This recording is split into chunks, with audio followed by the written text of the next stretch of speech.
Hello again, ladies and gentlemen. Let us continue with the introductory training in Project M&E for program staff. And now we will talk about monitoring and evaluation key terms. Just to remind you that you can stop the presentation anytime, or you can download the presentation as a PDF file afterwards.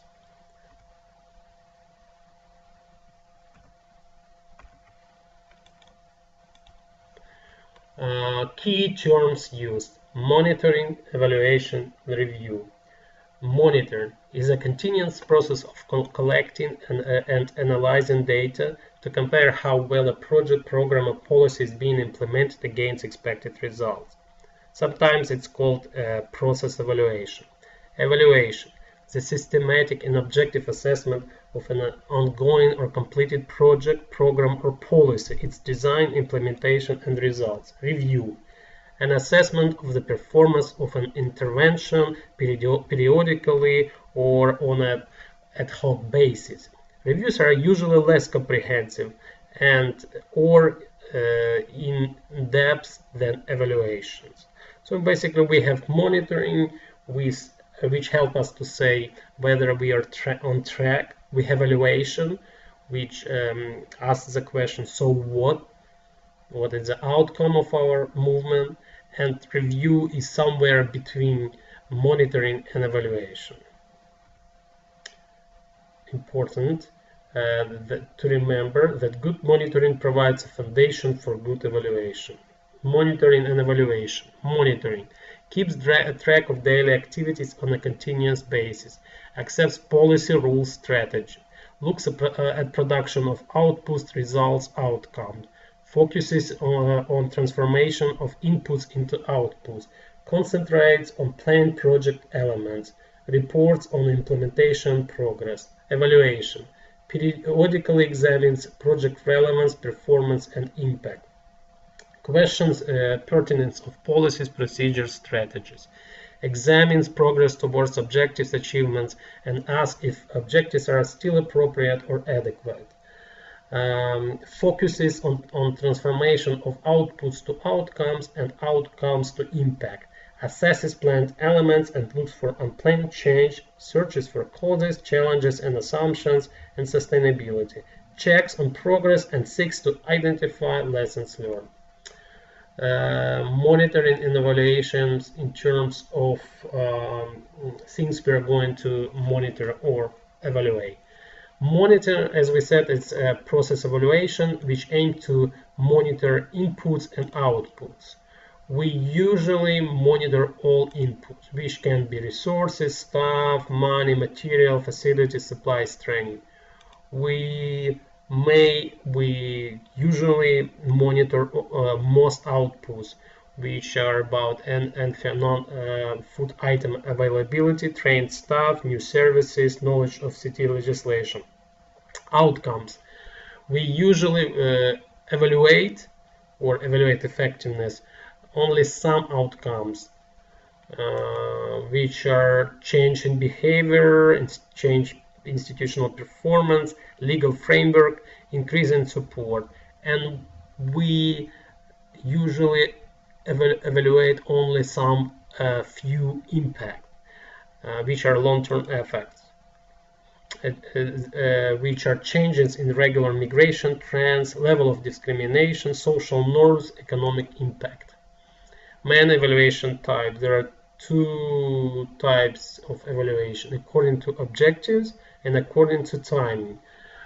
According to objectives, we have formative evaluation conducted during implementation for improving performance. So we formulate lessons learned to improve our project. And we have summative evaluation, which is conducted at the end of the project and also for actors not directly involved in the management of the implementation. According to timing, we may have ex-ante evaluation, we may have mid-term evaluation, final or terminal evaluation, and ex-post evaluation. I think it's clear, more or less. At what point in the life cycle are evaluation normally required? We start with ex-ante, or sometimes called baseline evaluation. We may conduct midterm evaluation during the project implementation. We may have final evaluation, and we may have ex post evaluation. During all the project cycles, we conduct ongoing monitoring and we have periodic management reviews. Main evaluation types. According to the entity conducting it, internal evaluations conducted by an office, unit, individual belonging to the organizations. We may have independent internal evaluation conducted by independent, let's say, M&E unit. We may have internal self-evaluation conducted by project management. We may have also OIG internal evaluation conducted by the IOM evaluation officer from the Office of Inspector General. External evaluations conducted by an independent consultant not belonging to the implementing organization or partners. Donors can recommend such consultants for increased transparency. We may have joint evaluations, a mix of internal and external evaluation of IOM work. That's between a donor, IOM, government, partner, etc. Next slide talks about M&E criteria. They're very important to understand how the evaluation is conducted. We have 5 criteria: relevance, efficiency, effectiveness, impact, and sustainability. Important to state that good evaluations involve the triangulation method, which facilitates validation of data through cross-verification from more than 2 sources. Usually it's 3+ sources. But let's return to criteria. Relevance, quality of planning adaptation, whether the project is relevant. Efficiency, do activities lead to results? Effectiveness, will there be specific benefit left for the beneficiaries? Can project purpose be achieved? Impact, will there be an effect for the wider environment of the project? Sustainability, enduring benefits after the end of project in the context of the stated objectives. M&E plan. M&E plan is a key document to plan your M&E activities. Typically, in the M&E plan, you may see your result statement with goal, outcome, output, indicators, assumptions. Also, you need to state unit of measurement for your indicator. This may be number, percentage, ratio, etc. You should mention data collection method, sources, how you're going to collect your data, let's say through a survey. You need to state how frequently you do it. You need to state who will be responsible for it. And you need to state also how information will be used. Specifically at IOM, we have IOM narrative reporting format, and you may find this table called progress achieved compared to indicator in the results matrix. You may find it in your project reporting template. It's very similar to IOM project results matrix, but you have 2 additional columns added. One, progress made during the reporting period, and the second, cumulative progress. As regards progress made during the reporting period, you should insert information on the progress made during the reporting period towards the realization of the objectives. In the cumulative progress column, you should indicate total progress made since the project began. I think it's clear. M&E plan, that's a template of the M&E plan with results achieved column. Here you can also find goals, objectives, results. You will see indicator, units of measurement, baseline, target, data source, methods, frequency, responsible person, data analysis. However, you have a specific quantitable column to enter your results for year 1, year 2, and year 3.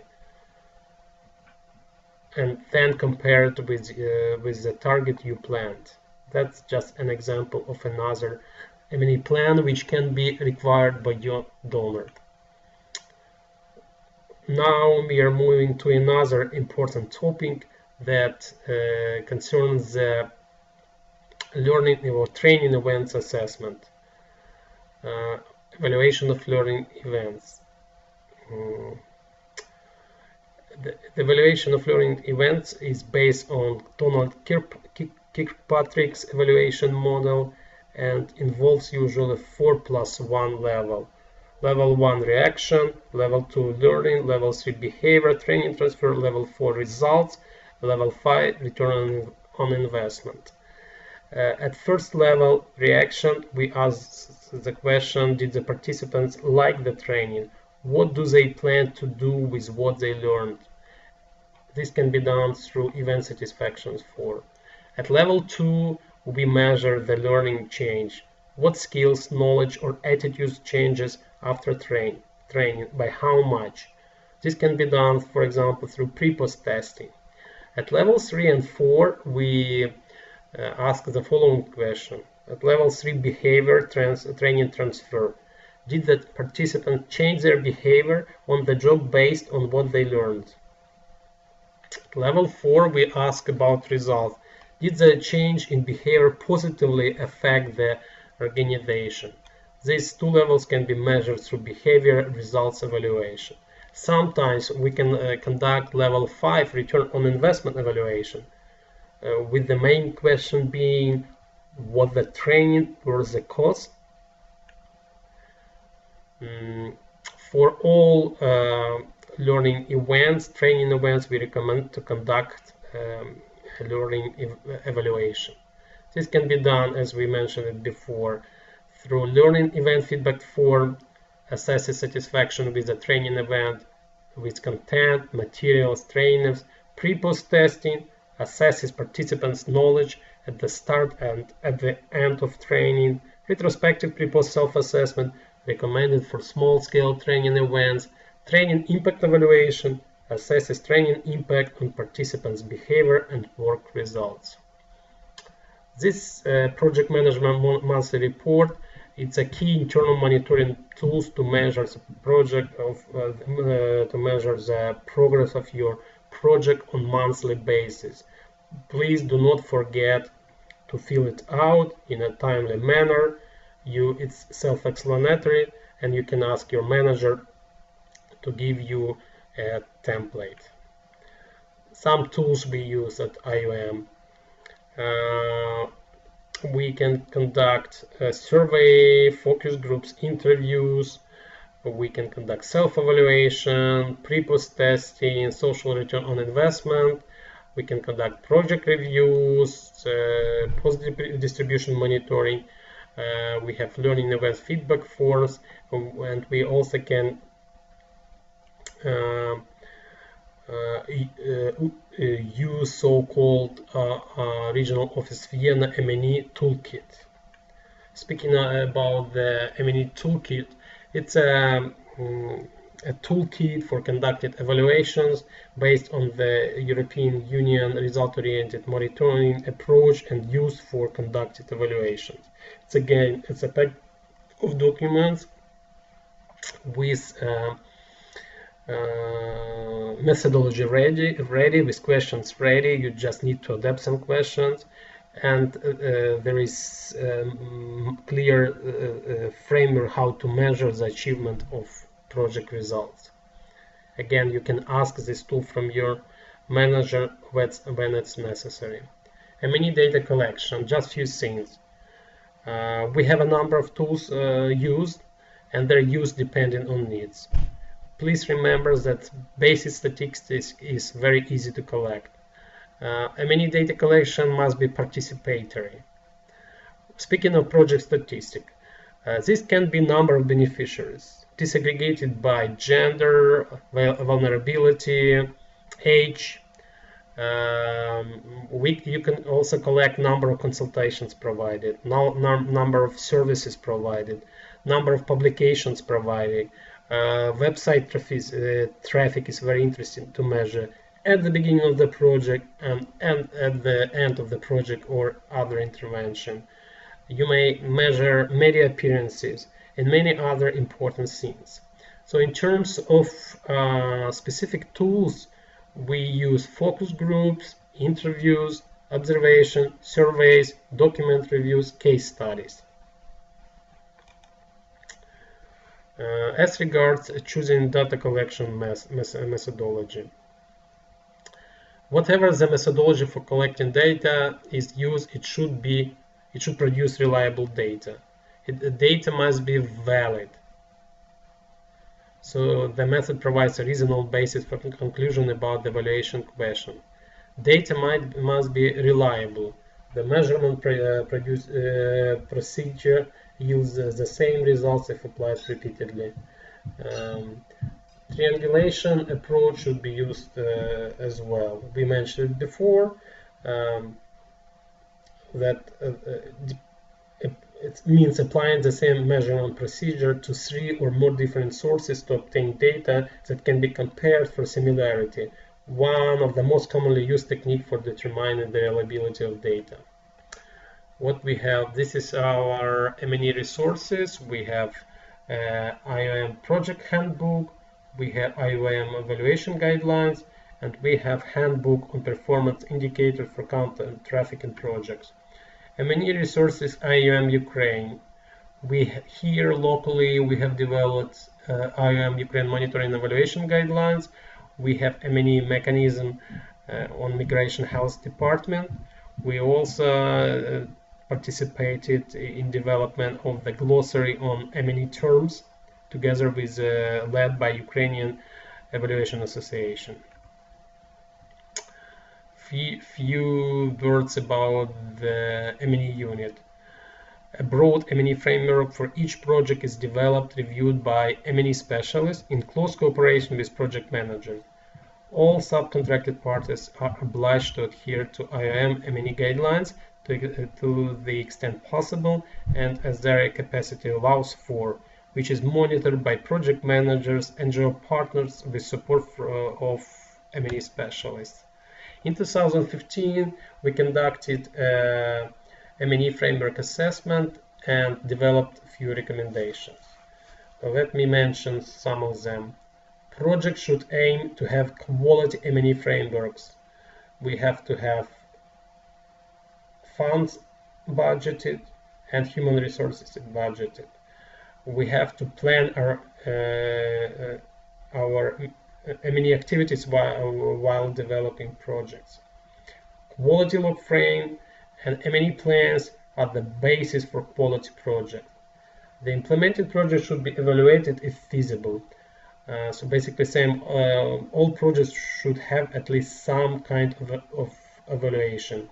Other M&E exercises should be planned as well: baseline, rapid assessment, interim evaluation, etc.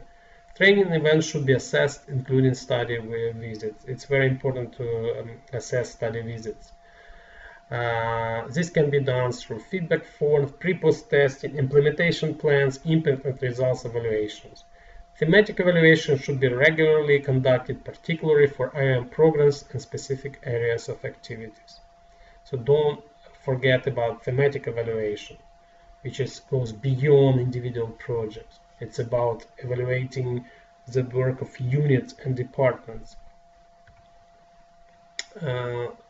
Last but not least, M&E project framework example. Let me give you a few examples of M&E project framework. Project number 1. Before the project starts, we conduct a needs assessment. After the start of the project, we conduct a baseline evaluation.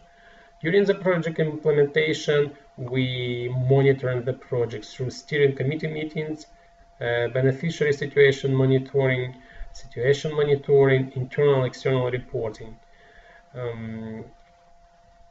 At the middle of the project, we conduct independent midterm evaluation.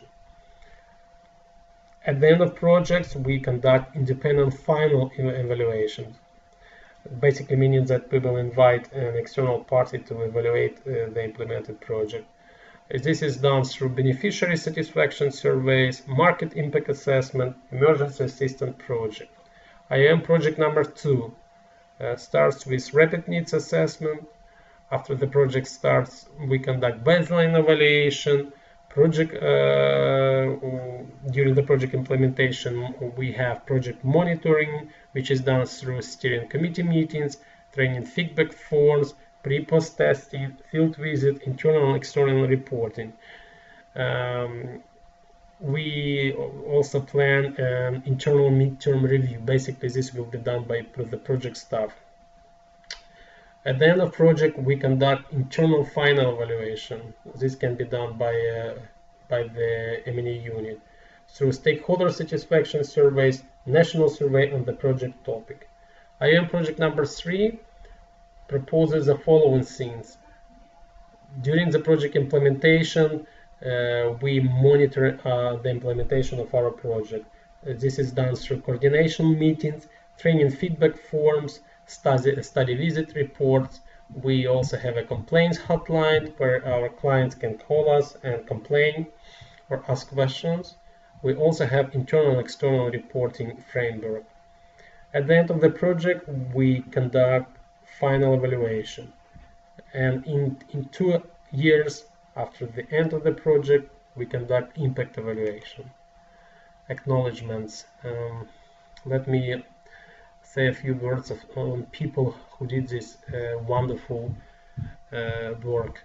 This video course is based on the materials and experience from the IAM Ukraine's M&E Club session, and I would like to thank my colleagues from CBMM, CT, Emergency and Stabilization, and Ops units, as well as IAM Ukraine Senior Management Team for supporting and contributing to the work of the M&E Club. This has been prepared by Vitaly Kuchinsky, M&E Specialist, with support from Hanna Koval, M&E Consultant. Thank you very much for your attention. Now don't forget to pass the final test. Good luck!